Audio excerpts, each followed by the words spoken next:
You're watching the Action Film Writer Series.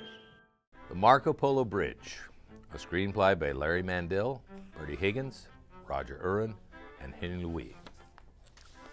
Fade in. Exterior Los Angeles, Chinatown, night. Superimpose, Los Angeles, 1926. Establishing of Chinatown in Los Angeles, and a black Ford Model A coupe parked on the corner. Interior, Ford coupe, night. A lean young Chinese man, Xu Zhou Ming, 25, dressed in a suit, overcoat, wearing a fedora, sits in the back seat smoking. He stares out of the window toward the street just beyond the door of a warehouse. In the front seat sit two United States Treasury agents, Patrick Darby, 38, and Frank Swift, 36. Darby: after you hand off the money, step out of the back door like Swift interrupting, like you got to take a leak or something, then walk away, fast and far. Darby: that's our cue. Darby slips a magazine into his Tommy gun.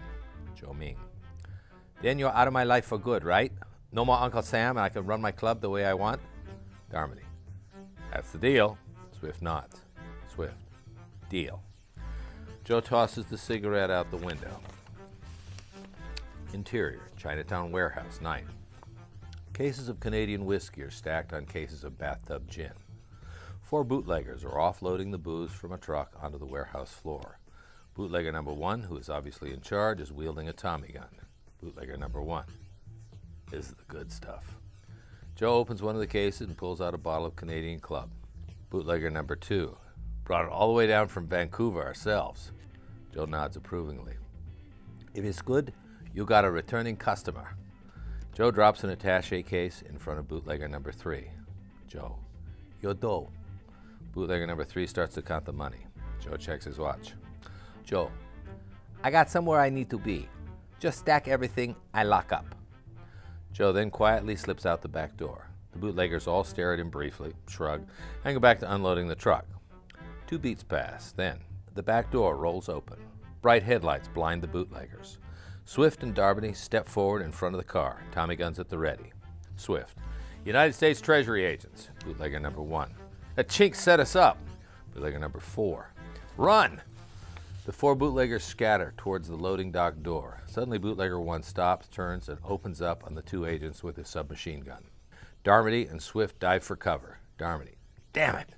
The bullets begin to fly, and almost immediately bootlegger one is riddled with bullets from the 2 agents' machine guns as they return fire.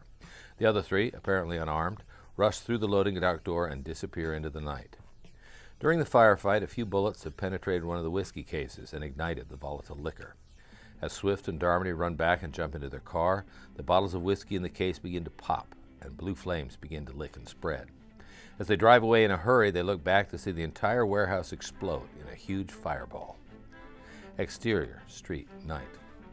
The 3 remaining bootleggers run to an intersection and stop. They are huffing and puffing from the run.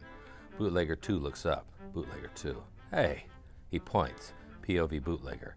Joe is standing at the opposite side of the intersection about to hail a cab. He sees them. The bootleggers see him. They all exchange a glance, and Joe takes off running. The bootleggers take off running after Joe. Exterior, Los Angeles street, night. Joe is running for his life. His clothes are sweat-stained as he rounds a corner and stops. Breathless, he peeks his head out to see if anyone is following. To his disappointment, the bootleggers are running towards him. He catches his breath and begins another run.